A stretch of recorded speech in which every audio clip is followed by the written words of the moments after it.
വിജയസാധ്യതയുള്ള സീറ്റുകളിൽ വനിതകൾക്ക് അവസരം നൽകണമെന്ന് ബിന്ദു കൃഷ്ണ. കോൺഗ്രസ് മത്സരിക്കുന്ന സീറ്റുകളിൽ 25% സീറ്റുകൾ വനിതകൾക്കായി മാറ്റിവെക്കണമെന്ന് ബിന്ദു കൃഷ്ണ ആവശ്യപ്പെട്ടു. കഴിഞ്ഞകാല തെരഞ്ഞെടുപ്പുകളിൽ വനിതകളെ ഒതുക്കാൻ ലക്ഷ്യമിട്ട കോൺഗ്രസ് നേതൃത്വം വിജയസാധ്യതയില്ലാത്ത മണ്ഡലം അടിച്ചേൽപ്പിച്ചതിനെതിരെയാണ് മഹിളാ കോൺഗ്രസ് അധ്യക്ഷ ബിന്ദു കൃഷ്ണ ഒരു മുഴം മുന്നേ എറിഞ്ഞ് വനിതകളുടെ പ്രതിഷേധം അറിയിച്ചത്. സമീപകാലത്ത് സ്ത്രീകൾക്ക് കോൺഗ്രസ് പരിഗണന നൽകുന്നില്ലെന്നും അവർ ചൂണ്ടിക്കാട്ടി. കഴിഞ്ഞകാല തെരഞ്ഞെടുപ്പുകളിൽ വനിതകളെ ഒതുക്കാൻ ലക്ഷ്യമിട്ട് കോൺഗ്രസ് നേതൃത്വം വിജയസാധ്യതയില്ലാത്ത മണ്ഡലം അടിച്ചേൽപ്പിച്ചതിനെതിരെയാണ് മഹിളാ കോൺഗ്രസ് അധ്യക്ഷ ബിന്ദു കൃഷ്ണ ഒരു മുഴം മുന്നേറിഞ്ഞ് വനിതകളുടെ പ്രതിഷേധം അറിയിച്ചത്. സമീപകാലത്ത് സ്ത്രീകൾക്ക് കോൺഗ്രസ് പരിഗണന നൽകുന്നില്ലെന്നും അവർ ചൂണ്ടിക്കാട്ടി. കോൺഗ്രസ് പോലൊരു വിശാലമായ രാഷ്ട്രീയത്തിൽ ചർച്ചകൾക്കൊക്കെ അവസാനം ഒരു തീരുമാനമാകുമ്പോൾ ഈ സമീപ ഭൂതകാലത്ത് സ്ത്രീകൾക്ക് അർഹമായ പരിഗണന കിട്ടിയില്ല എന്നുള്ളത് സത്യം തന്നെയാണ്. 7 സീറ്റുകൾ സ്ത്രീകൾക്കായി UDF നീക്കിവെച്ചു, കോൺഗ്രസ് നീക്കിവെച്ചു. അതിൽ 6 സീറ്റും അതിന് തൊട്ടു മുമ്പ് നടന്ന പഞ്ചായത്ത് തെരഞ്ഞെടുപ്പിലും പാർലമെന്റ് തെരഞ്ഞെടുപ്പിലും ഒക്കെ വലിയ മാർജിനിൽ കോൺഗ്രസ് UDF പരാജയപ്പെട്ട മണ്ഡലങ്ങളായിരുന്നു. അതുകൊണ്ട് തന്നെ ഇനി സ്ത്രീകളും പാർശ്വവൽക്കരിക്കപ്പെട്ട ആളുകളുമൊക്കെ നമ്മുടെ സമൂഹത്തിൽ വിജയശ്രീലാളിതരായി വരണമെങ്കിൽ ഇത്തവണ സ്ത്രീകളെ വിജയസാധ്യതയുള്ള മണ്ഡലങ്ങളിൽ പരിഗണിക്കുമെന്ന് തന്നെയാണ് ഞങ്ങൾ വിശ്വസിക്കുന്നത്. കോൺഗ്രസ് മത്സരിക്കുന്ന സീറ്റുകളിൽ 25% സീറ്റുകൾ വനിതകൾക്കായി മാറ്റിവെക്കണമെന്നും ബിന്ദുകൃഷ്ണ ആവശ്യപ്പെട്ടു. കോൺഗ്രസ് മത്സരിക്കുന്ന സീറ്റുകളിൽ 25% വനിതകൾക്കായി നീക്കിവെക്കണമെന്ന ന്യായമായ ആവശ്യമാണ് ഞങ്ങൾ കോൺഗ്രസ് നേതൃത്വത്തോട് മുന്നോട്ട് വെച്ചിട്ടുള്ളത്. അതുപോലെ തന്നെ എല്ലാ ജില്ലകളിലും ഏറ്റവും കുറഞ്ഞത് ഒരു വനിതയ്ക്കെങ്കിലും അവസരം കൊടുക്കണമെന്ന ആവശ്യം കൂടി പറയുന്നുണ്ട്. അതേസമയം തങ്ങളുടെ ആവശ്യം അംഗീകരിച്ചില്ലെങ്കിൽ ഭീഷണിപ്പെടുത്താനോ ബ്ലാക്ക്മെയിൽ ചെയ്യുന്നതോ ഭൂഷണമല്ലാത്തതുകൊണ്ട് താൻ അതിന് മുതിരുന്നില്ലെന്നും ബിന്ദുകൃഷ്ണ പറഞ്ഞു. രാജ്കുമാർ, ന്യൂസ് ബ്യൂറോ, കൊല്ലം. രാജ്കുമാർ ചേരുന്നുണ്ടായി ഈ വാർത്തയുടെ വിവരങ്ങളുമായി. രാജ്കുമാർ, ഇത്തരത്തിൽ സാധ്യതയില്ലാത്ത സീറ്റുകളിൽ മത്സരിച്ച് തോൽക്കപ്പെട്ട ഒരു വ്യക്തി കൂടിയാണ് ബിന്ദു കൃഷ്ണ. സ്വാഭാവികമായും സീറ്റ് നിർണയത്തിന്റെ ഒരു ഘട്ടത്തിൽ ഇങ്ങനെ ഒരു ആവശ്യവുമായി ബിന്ദു കൃഷ്ണ രംഗത്ത് വരുന്നതിന്റെ ഒരു പ്രാധാന്യം കോൺഗ്രസിനെ സംബന്ധിച്ചിടത്തോളം വളരെ പ്രധാനമാണ്. ഈ ഒരു സാഹചര്യത്തിൽ ഇത് ബിന്ദുവിന്റെ സ്വന്തം അഭിപ്രായമാണോ? ഇത്തരത്തിലുള്ളൊരു വലിയ ആവശ്യം കോൺഗ്രസിനുള്ളിൽ തന്നെ ഉണ്ടോ? വനിതകൾക്കുള്ള പ്രാതിനിധ്യം, പ്രത്യേകിച്ച് ഇത്തരം സീറ്റുകളിൽ മത്സരിപ്പിക്കുന്നതിന്റെ മാനദണ്ഡങ്ങളൊക്കെ തന്നെ. സൗമ്യ, കഴിഞ്ഞ പാർലമെന്റ് തെരഞ്ഞെടുപ്പ്, അതിനുശേഷം നടന്ന തദ്ദേശ തെരഞ്ഞെടുപ്പ്, ഈ 2 തെരഞ്ഞെടുപ്പുകളിലും യാതൊരു ജയസാധ്യതയും ഇല്ലാത്ത തീരെ, അതായത് കോൺഗ്രസിലെ പുരുഷ മേധാവിത്വം വേണ്ട എന്ന് വെച്ചിട്ടുള്ള തോൽവിക്ക് കാരണമാകുന്ന അല്ലെങ്കിൽ കോൺഗ്രസിന് അടിത്തറയില്ലാത്ത മണ്ഡലങ്ങൾ നൽകി അടിച്ചേൽപ്പിച്ചതാണ് അതിന്റെ ഒരു പ്രതിഷേധം കൂടിയാണ് ബിന്ദുകൃഷ്ണയുടെ വാക്കുകളിൽ നിന്ന് പ്രകടമാകുന്നത്. മഹിളാ കോൺഗ്രസിന്റെ സമ്മേളന വേദികളിലൊക്കെ തന്നെ പ്രമേയങ്ങൾ അവതരിപ്പിക്കുകയും പുരുഷ മേധാവിത്വത്തിനെതിരെ ശക്തമായ ഇതിൽ രാഷ്ട്രീയത്തിലെ പുരുഷ മേധാവിത്വത്തിനെതിരെ ശക്തമായ ഭാഷയിൽ വിമർശനം ഉന്നയിക്കുകയും ചെയ്തിട്ടുള്ള വ്യക്തി കൂടിയാണ് ബിന്ദുകൃഷ്ണ. എന്നാൽ അത് ഘടകങ്ങളിൽ മാത്രമാണെന്നുള്ളതാണ്. പുറമേ പറയുമ്പോൾ പുരുഷ മേധാവിത്വം എന്നവർ പറയുന്നില്ലെങ്കിൽ പോലും ഘടകങ്ങളിൽ പറയുമ്പോൾ ആ നിലയിൽ തന്നെ ഒരു വലിയ വാക്ഫൈറ്റ് നടത്തുന്ന വ്യക്തി കൂടിയാണ് ബിന്ദുകൃഷ്ണ. അവരുടെ ഒരു രോഷ പ്രകടനം കൂടിയാണ് ഇപ്പോൾ ഈ വാക്കുകളിൽ നിന്ന് സൗമ്യമായിട്ടാണെങ്കിൽ പോലും പ്രകടമാകുന്നത്.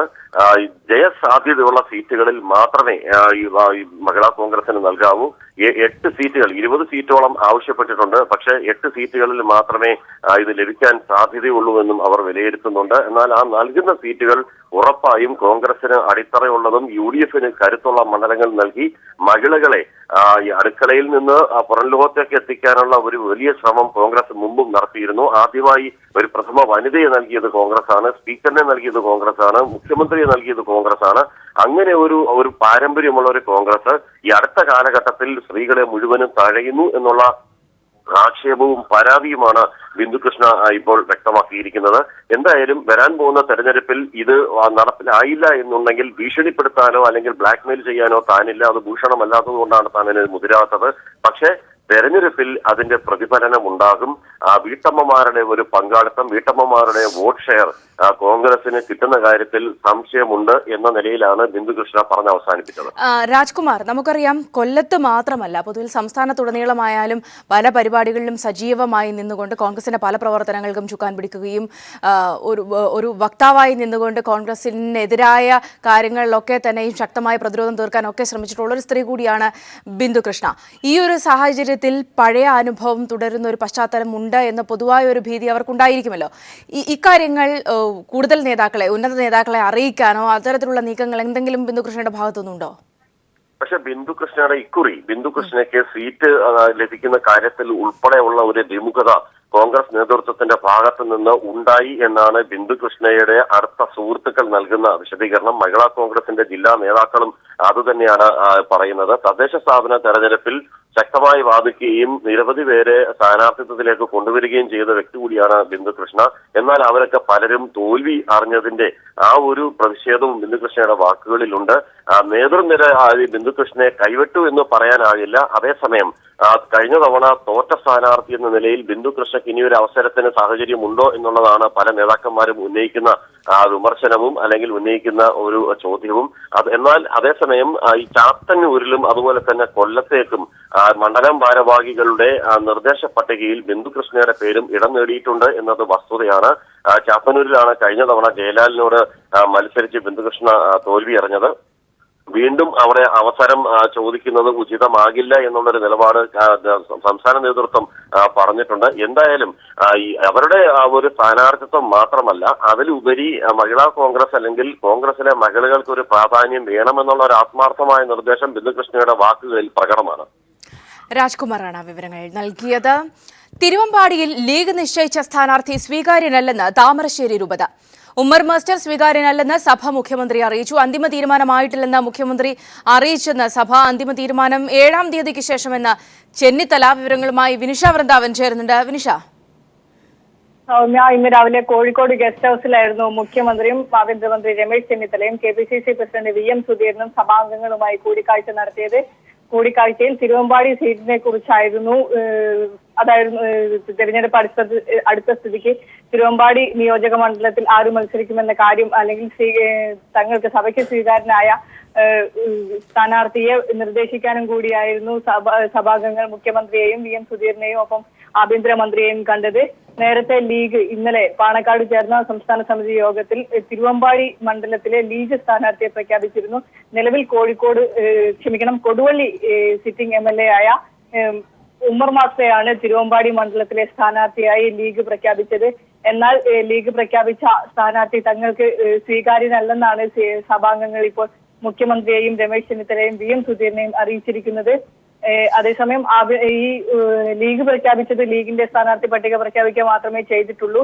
UDFന്റെ അന്തിമ തീരുമാനം, അന്തിമ സ്ഥാനാർത്ഥികൾ ആരൊക്കെയാണെന്ന് ഇതുവരെയും തീരുമാനിച്ചിട്ടില്ല എന്നാണ് സഭാംഗങ്ങളെ മുഖ്യമന്ത്രി അറിയിച്ചിരിക്കുന്നത്.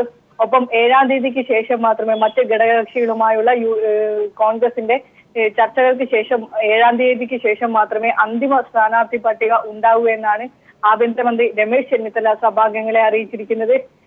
നിലവിൽ കൊടുവള്ളി സിറ്റിംഗ് MLA ആണ് ഉമ്മർ മാസ്റ്റർ. ലീഗ് സ്ഥാനാർത്ഥിയാണ് അദ്ദേഹം. കൊടുവള്ളിയിൽ മത്സരിപ്പിക്കാതെ തിരുവമ്പാടി നിയോജക മണ്ഡലം തങ്ങൾക്ക് വേണം എന്നുള്ള ഒരു നിലപാടിലാണ് മുസ്ലിം ലീഗ്. അതുകൊണ്ട് തന്നെ സഭ നിർദ്ദേശിക്കുന്ന സ്ഥാനാർത്ഥിയെ മത്സരിപ്പിക്കുന്നതിലും കോൺഗ്രസിന് മുഖ്യമന്ത്രിക്കും രമേശ് ചെന്നിത്തലയ്ക്കും VM സുധീരനും ഒരു ആശയക്കുഴപ്പമാണ് ഇപ്പോൾ നിലവിലുള്ളത്. കൊടുവള്ളി മണ്ഡലം വെച്ചുമാറി കൊടുവള്ളി മണ്ഡലം വിട്ടുകൊടുത്ത് തിരുവമ്പാടി മണ്ഡലം ലീഗിന് വേണമെന്ന ആവശ്യമാണ് ഉമ്മർ മാസ്റ്ററെ തിരുവമ്പാടി നിയോജക മണ്ഡലത്തിൽ മത്സരിപ്പിക്കാനുള്ള ഒരു തീരുമാനത്തിലൂടെ ലീഗ് എടുത്തത്. എന്നാൽ ലീഗ് പ്രഖ്യാപിച്ച ഒരു സ്ഥാനാർത്ഥി തങ്ങൾക്ക് അഭികാമ്യനല്ലെന്ന് സഭാംഗങ്ങൾ അറിയിക്കുകയും ചെയ്തു. ഇതോടെ തിരുവമ്പാടി മണ്ഡലത്തിൽ ആര് മത്സരിക്കുമെന്ന ഒരു തർക്കം നിലനിൽക്കുകയാണ്. സഭാംഗങ്ങളെയും ഒപ്പം ലീഗിനെയും തള്ളാൻ പറ്റാത്ത ഒരവസ്ഥയിലേക്കാണ് ഇപ്പോൾ കോൺഗ്രസ് എത്തി നിൽക്കുന്നത്. ഇത് തുടർ ചർച്ചകൾ ഇതിലുണ്ടാകും. ഒപ്പം അന്തിമ തീരുമാനം ഇനിയും ആയിട്ടില്ലെന്നാണ് സഭാംഗങ്ങൾക്ക് മുഖ്യമന്ത്രി ഉറപ്പ് നൽകിയിരിക്കുന്നത്. എന്നാൽ മുഖ്യമന്ത്രിയുടെ ഈ ഒരു പ്രസ്താവന ലീഗിനെ ചൊടിപ്പിക്കുമെന്ന കാര്യത്തിൽ ഉറപ്പാണ്. സൗമ്യ. മിനിഷ വൃന്ദാവനാണ് വിവരങ്ങൾ നൽകിയത്. ഉമ്മൻചാണ്ടി, രമേശ് ചെന്നിത്തല, സുധീരൻ എന്നിവരുമായി കോഴിക്കോട് വീരേന്ദ്രകുമാർ കൂടിക്കാഴ്ച നടത്തുകയാണ്. വിവരങ്ങളുമായി സിജു കണ്ണൻ ചേരുന്നുണ്ട്. സിജു, വിവരങ്ങൾ. സൗമ്യ, കോഴിക്കോട്ടെ MP വീരേന്ദ്രകുമാറിന്റെ വസതിയിലാണ് നിലവിൽ കൂടിക്കാഴ്ച നടന്നുകൊണ്ടിരിക്കുന്നത്. KPCC പ്രസിഡന്റ് VM സുധീരൻ, അതോടൊപ്പം തന്നെ മുഖ്യമന്ത്രി ഉമ്മൻചാണ്ടി, ആഭ്യന്തരമന്ത്രി രമേശ് ചെന്നിത്തല എന്നിവരാണ് നിലവിൽ കൂടിക്കാഴ്ച നടക്കുന്നത്. തെരഞ്ഞെടുപ്പെടുത്ത സാഹചര്യത്തിൽ സീറ്റ് വിഭജനവുമായി ബന്ധപ്പെട്ട ചർച്ചകളാണ് ഇപ്പോൾ പ്രധാനമായും നടന്നുകൊണ്ടിരിക്കുന്നത്. ഈ ചർച്ചയുമായി ബന്ധപ്പെട്ട് JDUയുടെ സംസ്ഥാന കൗൺസിൽ കഴിഞ്ഞ ദിവസം എടുത്ത തീരുമാനമനുസരിച്ച് 10 സീറ്റുകൾ വേണമെന്ന പ്രധാന ആവശ്യമാണ് ഇപ്പോൾ ഈ നേതാക്കൾക്ക് മുമ്പിൽ UDF നേതാക്കൾക്ക് മുന്നിൽ ഉന്നയിച്ചിരിക്കുന്നത്. കഴിഞ്ഞ തവണ JDU മത്സരിച്ചിരുന്നത് 6 സീറ്റിലാണ്. അതിന് പകരം ഇത്തവണ 10 സീറ്റ് വേണമെന്ന ആവശ്യമാണ് പ്രധാനമായും ഉന്നയിച്ചിരിക്കുന്നത്. അതിൽ ഉറച്ചു നിൽക്കുന്നു എന്നാണ് നമുക്ക് ലഭിക്കുന്ന വിവരം. അതോടൊപ്പം തന്നെ JDU-വിനുള്ള ഒരു പ്രധാന പ്രശ്നം LDF ജയിക്കുന്ന മണ്ഡലങ്ങളാണ് കഴിഞ്ഞ തവണ JDU-വിനായി നൽകിയത്. ഇതിൽ കഴിഞ്ഞ തവണ മത്സരിച്ച 6 സീറ്റുകളിൽ നാലിലും LDF-ന് മേധാവിത്വമുള്ള മണ്ഡലങ്ങളാണ്. ഈ മണ്ഡലങ്ങൾ മാറ്റിത്തരണമെന്നാണ് പ്രധാനമായും ആവശ്യം ഉന്നയിച്ചിരിക്കുന്നത്. മണ്ഡലങ്ങൾ മട്ടന്നൂർ, ഏലത്തൂർ, നേമം മണ്ഡലങ്ങൾ മാറ്റണമെന്നാണ് പറഞ്ഞിരിക്കുന്നത്. ഇപ്പോൾ ചർച്ച ഏതാണ്ട് പൂർത്തിയായി കഴിഞ്ഞു എന്നാണ് നമുക്ക് തോന്നുന്നത്. നേതാക്കൾ ഇപ്പോൾ പുറത്തേക്കിറങ്ങുകയാണ്. ഇതിൽ JDU മുന്നോട്ട് വെച്ച ആവശ്യങ്ങളിൽ എത്രത്തോളം തീരുമാനമായി എന്നതാണ് ഇപ്പോൾ അറിയേണ്ടിയിരിക്കുന്നത്. 6 സീറ്റിന് പകരം 10 സീറ്റ് എന്ന ആവശ്യം എത്രത്തോളം നടപ്പിലാവും എന്നറിയില്ല. ഇതാ മുഖ്യമന്ത്രി ഉമ്മൻചാണ്ടി, രമേശ് ചെന്നിത്തല, VM സുധീരൻ തുടങ്ങിയവർ ഇപ്പോൾ ചർച്ച കഴിഞ്ഞ് പുറത്തു വരുന്നു. നിലവിൽ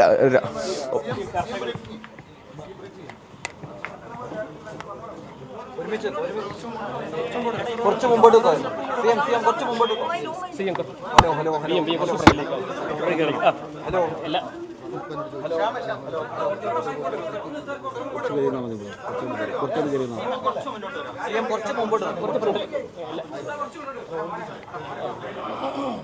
UDF എല്ലാ കക്ഷികളുമായി നടത്തുന്ന സീറ്റ് ചർച്ചകളുടെ ഭാഗമായി JDU-വുമായിട്ടുള്ള ചർച്ചയാണ് ഇന്ന് നടന്നത്. ഞങ്ങൾ കഴിഞ്ഞ ദിവസം തിരുവനന്തപുരത്ത് എല്ലാവരും ഇവിടെ കൂടിയിരുന്നു. അതിനൊരു ചർച്ചയ്ക്കുള്ളൊരു ഷെഡ്യൂള് തയ്യാറാക്കി. അന്ന് തന്നെ ലീഗുമായിട്ട് ആദ്യ റൗണ്ട് ചർച്ച നടത്തി. ഇന്ന് JDU-വുമായിട്ട്, നാളെ കേരള കോൺഗ്രസുമായിട്ട്, 7-ാം തീയതി മറ്റ് എല്ലാ കക്ഷികളുമായിട്ടുള്ള ചർച്ച പൂർത്തിയാക്കി. അതിനുശേഷം 2ാം റൗണ്ട് ചർച്ചകൾ നടത്തും. JDU-വുമായിട്ടുള്ള ചർച്ചകൾ 1ാം ഘട്ട ചർച്ച ഞങ്ങൾ ഇന്ന് നടത്തി. 7-ാം തീയതി വീണ്ടും തിരുവനന്തപുരത്ത് വെച്ച് ഞങ്ങൾ ചർച്ച തുടരും. JDU UDF-ലേക്ക് വന്നതിന് ശേഷം ഇതുവരെയുള്ള പ്രവർത്തനങ്ങളിൽ ഒരിക്കലും JDU ഒരു പ്രശ്നമുണ്ടാക്കുകയോ ഒരു വിധത്തിലുള്ള ഒരു സമീപനം സ്വീകരിക്കുകയോ ചെയ്തിട്ടില്ല. വളരെ നല്ല ബന്ധത്തിലാണ് UDF-ലെ JDU-വുമായിട്ട് UDF-ന് ഉള്ളത്, കോൺഗ്രസ്സിനുള്ളത്. കോൺഗ്രസ് എല്ലാ ഘടകകക്ഷികളെയും വിശ്വാസത്തിലെടുത്തുകൊണ്ടാണ് മുമ്പോട്ട് പോകുന്നത്. അപ്പോൾ അതുകൊണ്ട് തന്നെ സീറ്റ് വിഭജന ചർച്ചയും ഏറ്റവും നല്ല ഒരു അന്തരീക്ഷത്തിൽ തീർക്കാൻ സാധിക്കുമെന്നുള്ള പ്രതീക്ഷയാണുള്ളത്. ഈ കഴിഞ്ഞ തവണ അനുവദിച്ച 4 സീറ്റുകളിൽ ജയസാധ്യതയില്ലാത്ത 4 സീറ്റുകൾ അനുവദിച്ചിരുന്നുള്ളൊരു പരാതി JDU ഉന്നയിച്ചത് സീറ്റുകൾ ആവർത്തിക്കരുതെന്നുള്ള. ഞാൻ ചർച്ചകളുടെ ഡീറ്റെയിൽസിലേക്ക് ഇപ്പം നമ്മൾ പോകുന്നില്ലല്ലോ, പോകാൻ പറ്റത്തുമില്ലല്ലോ. JDU അവരുടെ അഭിപ്രായങ്ങളെല്ലാം വ്യക്തമാക്കി പറഞ്ഞിട്ടുണ്ട്. അത് ഞങ്ങൾ അത് ഉൾക്കൊണ്ടുകൊണ്ടാണ് 2ാം റൗണ്ട് ചർച്ച ആരംഭിക്കാൻ പോകുന്നത്. ലീഗുമായിട്ടുള്ള ചർച്ചയിൽ അവരുടെ ഒരു ചർച്ചയിൽ ആദ്യഘട്ടത്തിൽ തന്നെ അത് സംബന്ധിച്ചുള്ള തീരുമാനം എടുത്തിരിഞ്ഞ് അവർ സ്ഥാനാർത്ഥി പ്രഖ്യാപിക്കുന്ന ഒരു ആത്മവിശ്വാസം വരെ അവർക്ക് കിട്ടി. അത്തരത്തിൽ ആത്മവിശ്വാസത്തോടുകൂടി JDU സ്ഥാനാർത്ഥികളെ പ്രഖ്യാപിക്കാൻ കഴിയും. അത് അവരുടെ ഇതിനകത്ത് അവർ സിറ്റിംഗ് സീറ്റുകൾ സംബന്ധിച്ച് അവർക്ക് സ്ഥാനാർത്ഥികളെ പ്രഖ്യാപിക്കുന്നതിന് ഉള്ള ഒരു സാഹചര്യം അവരാവശ്യപ്പെടുകയും മറ്റുള്ള സീറ്റുകളെ സംബന്ധിച്ചിടത്തോളം അവരവരുടേതായ അഭിപ്രായങ്ങൾ പറയുകയും ചെയ്തു. ആ സാഹചര്യത്തിലാണ് അവർ മുമ്പോട്ട് പോയത്. JDU-വിൻ്റെ ഭാഗത്ത് നിന്ന് അങ്ങനെ ഒരു ആവശ്യം വന്നില്ല. എല്ലാം കൂടെ ഒന്നിച്ചു തീർക്കണം എന്നുള്ളതാണ്. അപ്പോൾ അതനുസരിച്ച് തീരുമാനിക്കും. കൂടുതൽ സീറ്റ് വേണമെന്ന JDU-വിൻ്റെ ആവശ്യം അങ്ങനൊരു ആവശ്യം ഉന്നയിക്കാതെ നമുക്ക് പറയാൻ പറ്റുമോ? 10 സീറ്റ് വേണമെന്നാണ് ഞങ്ങൾ കേട്ടത്.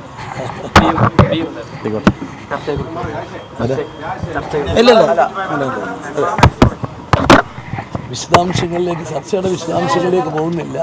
ഞങ്ങൾ UDF-ലെ സീറ്റ് വിഭജന ചർച്ച ഏറ്റവും രമ്യമായി തീർക്കും, അത് വേഗത്തിൽ തീർക്കും. രാവിലെ ക്രിസ്ത്യൻ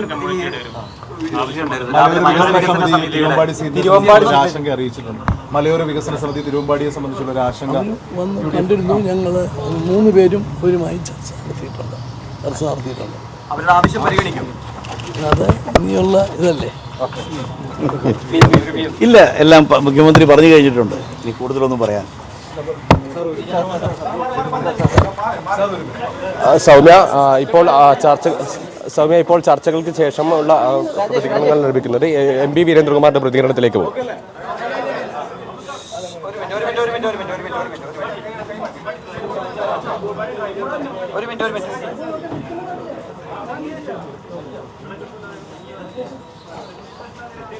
ഞങ്ങളുടെ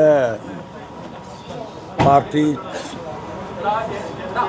ചർച്ച ചെയ്ത് ഞങ്ങൾ ചില നിഗമനങ്ങളും കാര്യങ്ങളെക്കുറിച്ചൊക്കെ ഞങ്ങൾ വിലയിരുത്തിയിട്ടുണ്ടായിരുന്നു. അതിൻ്റെ അടിസ്ഥാനത്തിൽ ഇന്ന് നടന്ന ഉഭയകക്ഷി ചർച്ചകളിൽ ഞങ്ങൾ പറയേണ്ടുന്ന കാര്യങ്ങളും ആവശ്യങ്ങളും ഇവിടെ ഉന്നയിച്ചിട്ടുണ്ട്. ആ കാര്യങ്ങളൊക്കെ പരിഗണനയിലാണ്. 7-ാം തീയതി പിന്നെയും ചർച്ച നടക്കും. അത്രയും കാര്യങ്ങളെ മാധ്യമങ്ങളോട് പറയാനുള്ളൂ. ബാക്കിയുള്ളത് UDF-ലും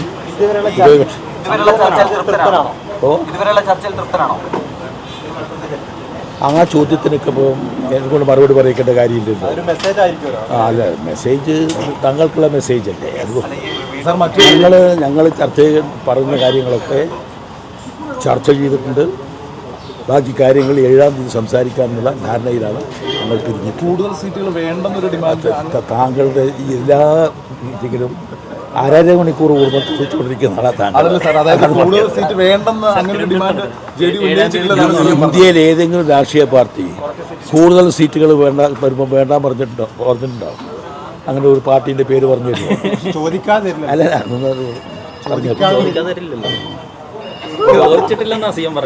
താങ്കളുടെ ഈ തന്ന അറിവിലേക്ക് വളരെ നന്ദിയുണ്ട്. സന്തോഷവാനല്ല.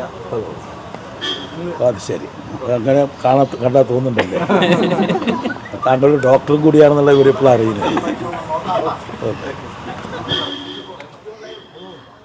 സൗമ്യ, ആദ്യഘട്ട ചർച്ചകൾ പൂർത്തിയായി കഴിഞ്ഞു. ചർച്ചയ്ക്ക് ശേഷം നേതാക്കളായ ഉമ്മൻചാണ്ടി, രമേശ് ചെന്നിത്തല, VM സുധീരൻ തുടങ്ങിയവർ പുറത്തു വന്നു. അതിനുശേഷം ഉമ്മൻചാണ്ടിയുടെ പ്രതികരണമാണ് നമ്മൾ കണ്ടത്. MP വീരേന്ദ്രകുമാറിന്റെ പ്രതികരണം നമുക്ക് ലഭിച്ചിട്ടുണ്ട്.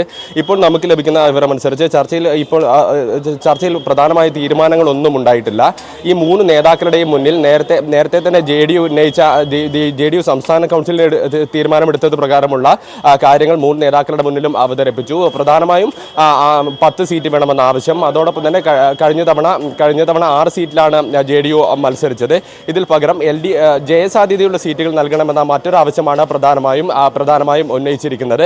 മട്ടന്നൂർ, എലത്തൂർ, നേമം മണ്ഡലങ്ങൾ മാറ്റണം എന്നും ശക്തമായി MP വീരേന്ദ്രകുമാർ ഈ നേതാക്കന്മാർക്ക് മുന്നിൽ ആവശ്യപ്പെട്ടു.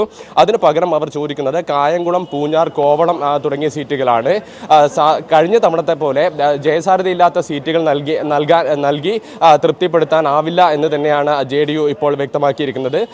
അതുകൊണ്ട് തന്നെ ഇത് UDF-ന് മേൽ വലിയ രീതിയിലുള്ളൊരു സമ്മർദ്ദമാണ് JDU നിലവിൽ വെച്ചിരിക്കുന്നത്. എന്നാൽ എത്രത്തോളം JDU ഉന്നയിച്ചിരിക്കുന്ന 10 സീറ്റ് എന്ന ആവശ്യം എത്രത്തോളം അംഗീകരിക്കും എന്നറിയില്ല. ഇനി ഇപ്പോൾ ഈ ചർച്ചയ്ക്ക് ഒടുവിൽ തീരുമാനമായിരിക്കുന്നത് 7-ാം തീയതി നടക്കുന്ന ചർച്ചയിൽ തീരുമാനമാകുമെന്നാണ്. ഇന്നത്തെ ചർച്ചയിൽ തീരുമാനമാകാത്തത് കൊണ്ട് 7-ാം തീയതി നടക്കുന്ന ചർച്ചയിൽ പ്രധാനമായും തീരുമാനമെടുക്കുമെന്നാണ് ഇപ്പോൾ നമുക്ക് അറിയാൻ സാധിക്കുന്നത്. സൗമ്യ, സിജു ആണ് വിവരങ്ങൾ നൽകിയത്. ഇന്ന് നടന്ന JDU വീരേന്ദ്രകുമാറുമായുള്ള ചർച്ചയിലും തീരുമാനം ആയിട്ടില്ല. 10 സീറ്റ് എന്ന ആവശ്യത്തിൽ ഉറച്ചു നിൽക്കുകയാണ് JDU. കോട്ടയം ബസേലിയസ് കോളേജിൽ കത്തിവീശി സംസ്ഥാന സഹകരണ ബാങ്ക് പരീക്ഷാ കൺട്രോൾ ബോർഡ് ചെയർമാൻ കുഞ്ഞില്ലംപള്ളിയുടെ അഴിഞ്ഞാട്ടം. മുഖ്യമന്ത്രി ഉമ്മൻചാണ്ടിയുടെ ബന്ധുവായ ഇയാൾ കോളേജ് പ്രിൻസിപ്പലിനെ കയ്യേറ്റം ചെയ്തു. ആക്രമണത്തെ ചെറുത്ത വിദ്യാർത്ഥികൾക്കും അധ്യാപകർക്കും നേരെ ഇയാൾ കത്തിവീശി വധഭീഷണി മുഴക്കി. ഏതാനും വിദ്യാർത്ഥികൾ മോശമായി സംസാരിച്ചെന്നും ഇതിൽ നടപടിയെടുക്കണമെന്നും ആവശ്യപ്പെട്ട് 2ാം വർഷ ബിരുദ വിദ്യാർത്ഥിനിയായ കുഞ്ഞില്ലംപള്ളിയുടെ മകൾ കോളേജ് പ്രിൻസിപ്പൽ അലക്സാണ്ടർ V. ജോർജിന് പരാതി നൽകിയിരുന്നു. ഇതേക്കുറിച്ചുള്ള അന്വേഷണം പുരോഗമിക്കുന്നതിനിടെയാണ് സംസ്ഥാന സഹകരണ ബാങ്ക് പരീക്ഷാ കൺട്രോൾ ബോർഡ് ചെയർമാനും മുഖ്യമന്ത്രിയുടെ ബന്ധുവുമായ കുഞ്ഞില്ലംപള്ളി കോളേജിലെത്തിയത്. സാക്ഷിമൊഴിയെടുപ്പ് പുരോഗമിക്കുന്നതിനിടെ മകൾക്ക് അനുകൂലമായ നിലപാടെടുപ്പിക്കാനുള്ള കുഞ്ഞില്ലംപള്ളിയുടെ നീക്കത്തിന് പ്രിൻസിപ്പൽ വഴങ്ങിയില്ല. തുടർന്ന് പ്രിൻസിപ്പലിന് നേരെ കുഞ്ഞില്ലംപള്ളി അസഭ്യവർഷം ചൊരിയുകയായിരുന്നു. പ്രിൻസിപ്പൽ ഇയാളെ മുറിയിൽ നിന്ന് ഇറക്കിവിട്ടതോടെ ക്രുദ്ധനായ ഇല്ലംപള്ളി കോളേജിന്റെ മുറ്റത്തെത്തി പ്രിൻസിപ്പലിന് നേരെ വീണ്ടും അസഭ്യം ചൊരിഞ്ഞു. ഇത് ചോദ്യം ചെയ്ത അധ്യാപകർക്കും ജീവനക്കാർക്കും വിദ്യാർത്ഥികൾക്കും നേരെ പേപ്പറിൽ പൊതിഞ്ഞുകൊണ്ടുവന്ന കത്തിയെടുത്ത് വീശി. ഇയാൾ ഭീകരാന്തരീക്ഷം സൃഷ്ടിച്ചുവെന്ന് വിദ്യാർത്ഥികൾ പറഞ്ഞു. പെട്ടെന്ന് പത്രത്തിൽ പൊതിഞ്ഞുകൊണ്ട് വന്ന കത്തിയെടുത്ത് ഞങ്ങളുടെ നേരെ വീശുകയും ചെയ്യുന്നത്. ഞാൻ CM-ന്റെ ഓഫീസിൽ നിന്ന് വിളിപ്പിച്ചിട്ടുണ്ട്. നീയൊക്കെ നിന്നെ കൊണ്ടൊക്കെ ചെയ്യാൻ പറ്റുന്ന രീതിയിൽ ചെയ്യണമെന്ന് പറഞ്ഞിട്ടാണ് വെല്ലുവിളിക്കുക ഞങ്ങളെ ചെയ്തു. കൂടുതൽ വിദ്യാർത്ഥികൾ എത്തിയതോടെ കോൺഗ്രസ് അനുകൂല സംഘടനയിൽപ്പെട്ട ചിലർ പിന്നീട് കുഞ്ഞില്ലംപിള്ളിയെ ഓട്ടോറിക്ഷയിൽ കയറ്റി രക്ഷപ്പെടുത്തുകയായിരുന്നു. കുഞ്ഞില്ലംപിള്ളിയുടെ അടിഞ്ഞാട്ടം കോളേജിലെ CCTV ക്യാമറയിൽ പതിഞ്ഞിട്ടുണ്ട്. കയ്യേറ്റം ചെയ്ത പരാതിയിൽ പോലീസിന് പരാതി നൽകിയിട്ടുണ്ടെന്ന് ബസേലിയസ് കോളേജ് പ്രിൻസിപ്പൽ അലക്സാണ്ടർ വി ജോർജ് പറഞ്ഞു. കുഞ്ഞില്ലംപള്ളിയാണ് എൻ്റെ മകളുടെ എൻക്വയറി എന്തായി എന്ന് ചോദിച്ചു. ഞാൻ പറഞ്ഞത് നടക്കുന്നുണ്ട്, എന്നെ അറിയത്തില്ല, ഞാൻ ഇന്നാളാണ്, അധികം കളിക്കരുത്, ഞാൻ ഒത്തിരി പ്രിൻസിപ്പൽമാരെ കണ്ടിട്ടുണ്ട്, ഞാൻ അത് ഇത് തന്നെ കുറേ അസഭ്യങ്ങൾ പറയും. നമ്മുടെ കണ്ടപ്പോൾ ഓഫീസ് സ്റ്റാഫ് വന്ന് ഇത് പിടിച്ചു മാറ്റി ഇതായി സംസാരിക്കുന്നു, ഓഫീസിൽ നിന്ന് സംസാരിക്കുന്നു. ഞാൻ ഇങ്ങനെ ആക്രോശിച്ച് മുന്നോട്ടിറങ്ങി പുള്ളി അവിടെ വെച്ച് കത്തി വീശി എല്ലാവരുടെ മുമ്പിൽ. CCTV കോട്ടയം ക്രൈംബ്രാഞ്ച് SIയെ ആക്രമിച്ച കേസിൽ കോടതി കുഞ്ഞില്ലംപിള്ളിയെ പിടിവിട്ടാപ്പുള്ളിയായി നേരത്തെ പ്രഖ്യാപിച്ചിരുന്നു. എന്നാൽ മുഖ്യമന്ത്രിയുടെ ബന്ധുവായ ഇയാൾ ഭരണ സംവിധാനത്തെ സ്വാധീനിച്ച് പിന്നീട് കേസ് ഇല്ലാതാക്കി. തുടർന്നാണ് സംസ്ഥാന സഹകരണ ബാങ്ക് പരീക്ഷാ കൺട്രോൾ ബോർഡിന്റെ ചെയർമാനായത്. TP Prashanth, news bureau, Kottayam.